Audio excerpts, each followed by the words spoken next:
Capítulo 26. Las trenzas. Lo de las trenzas. En casa todos teníamos un buen pelo. Es de familia. Mi pelo era abundante, fuerte, saludable. No descubrí que era bonito hasta mucho después, ya en la universidad, cuando llevaba unos mechones recogidos arriba y el resto largo y que me caía por la espalda. Su color al sol de la tarde tenía destellos de caoba y oro. El pelo, uno de los puntos donde me apoyé para recuperar la belleza perdida en mi primera adolescencia. Pero en aquel entonces de los 11 o 13 era una tortura. Tener que hacer las trenzas todas las mañanas. Y tanto pelo. Y no me lo cortaban, que era mi ilusión. Pero había una razón de peso. Mamá necesitaba que estuviera suficientemente largo para venderlo al peso por el que esperaba sacar un buen dinero.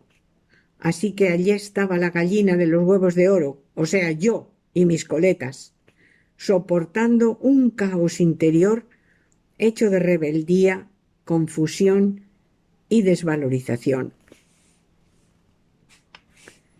Épocas duras, las de los 12, 13, 14, en que se me juntaba todo en un gran desconcierto.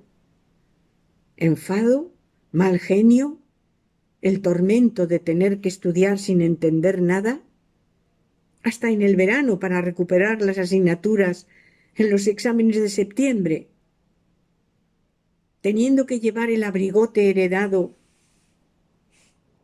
la feura con trenzas y la autoestima por los suelos, sin nada ni nadie que me ayudara a salir de aquel cenagal que parecía hundirse cada vez más y sin remedio. Y no es que fuera tonta. Los test de inteligencia siempre daban muy por encima de la media. Los profesores, que en mi casa eran los descendientes de Salomón, le decían a mi madre, muy desesperada conmigo, le decían que tuviera paciencia, porque era seguro que iba a remontar.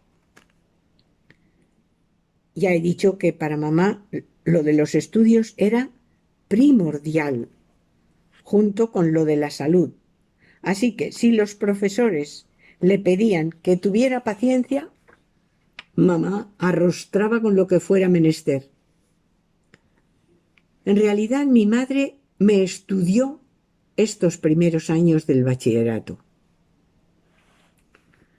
Se levantaba y me levantaba a las 6 de la mañana.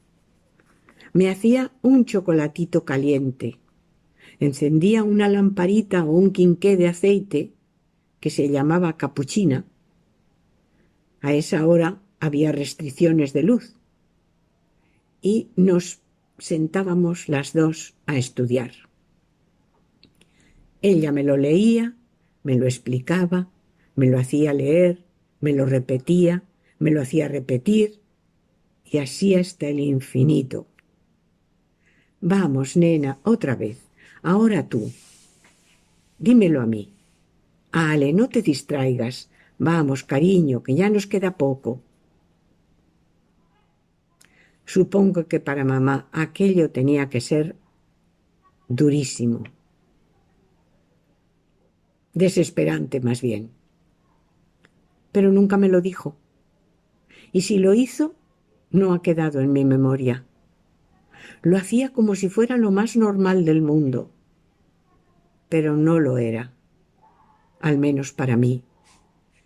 Suplicio mañanero, o mejor dicho, nocturno, porque era noche cerrada cuando nos levantábamos. A la trémula luz de aquella minúscula lamparilla, me caía de sueño, con frío, sin entender nada.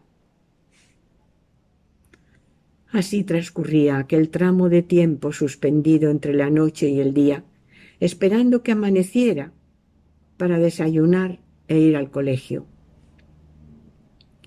No exagero nada si lo comparo con la atmósfera de aquellos interrogatorios a prisioneros de guerra en medio de la noche para desorientarles y hacerles confesar.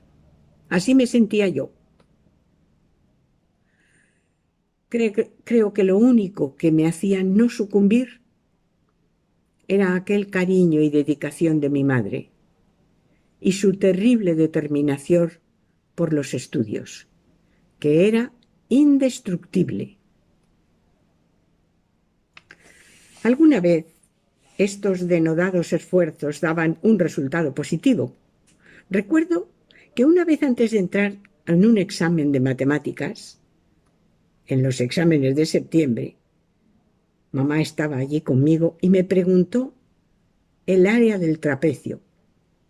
Me quedé en blanco. No me acordaba de nada. Así que lo repasamos en un momento y me lo refrescó. Entré en el aula del examen y ¡zas! El área del trapecio. Claro, aprobé. Pero de esta guisa pasé 3 o 4 cursos. Todo me superaba.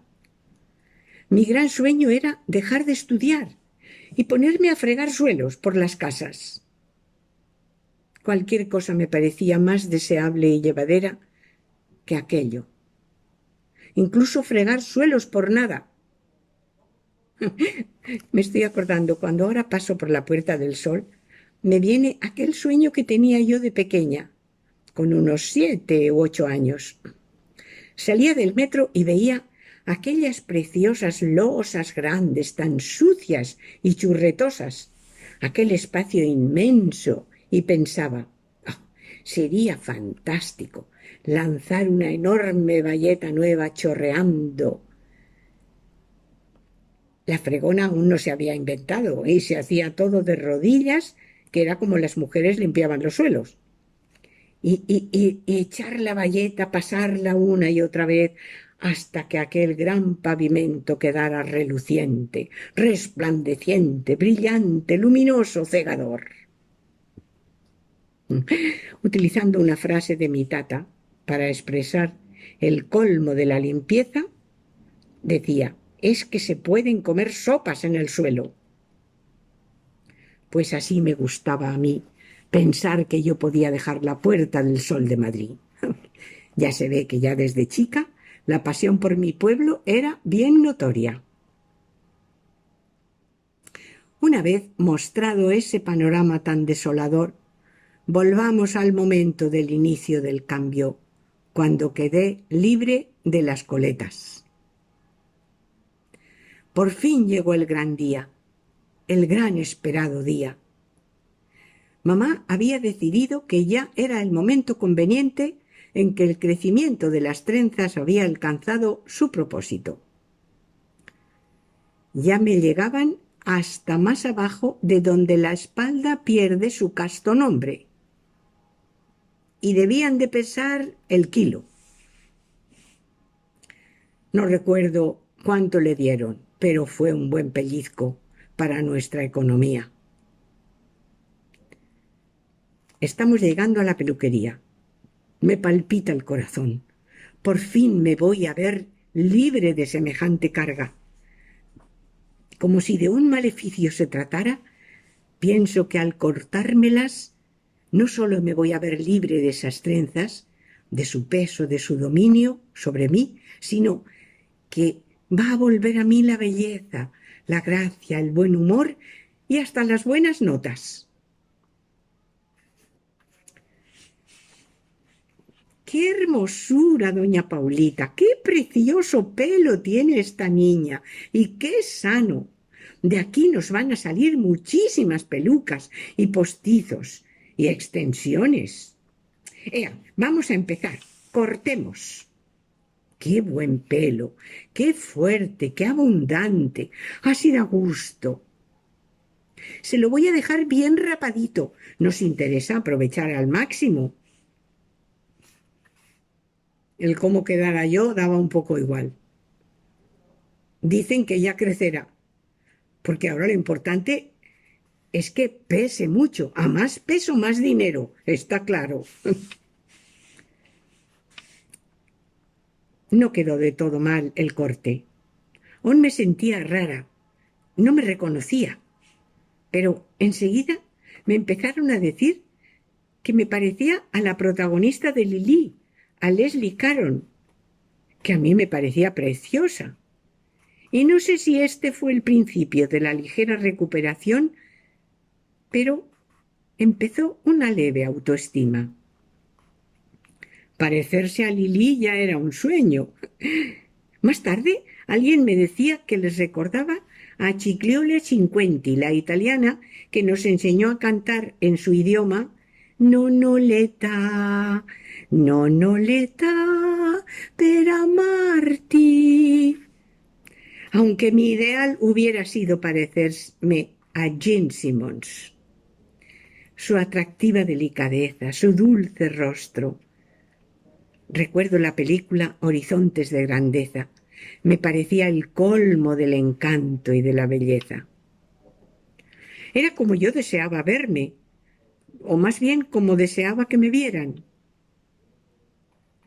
A uno, más tarde, le hice esta confidencia de que hubiera querido parecerme a Jane Simmons, y asombrado me dijo, ¿pero para qué? A mí me gusta como eres. Qué dulces palabras, que alguien te diga, es estupendo que seas como eres. Creo que no existe mayor estímulo para ser feliz y para mejorar. Cualquier pequeño acontecimiento de la vida puede suponer no solo la liberación de algo, sino el origen de un nuevo, prometedor e inédito camino. Libre ya del peso de mis trenzas, a conquistar el mundo.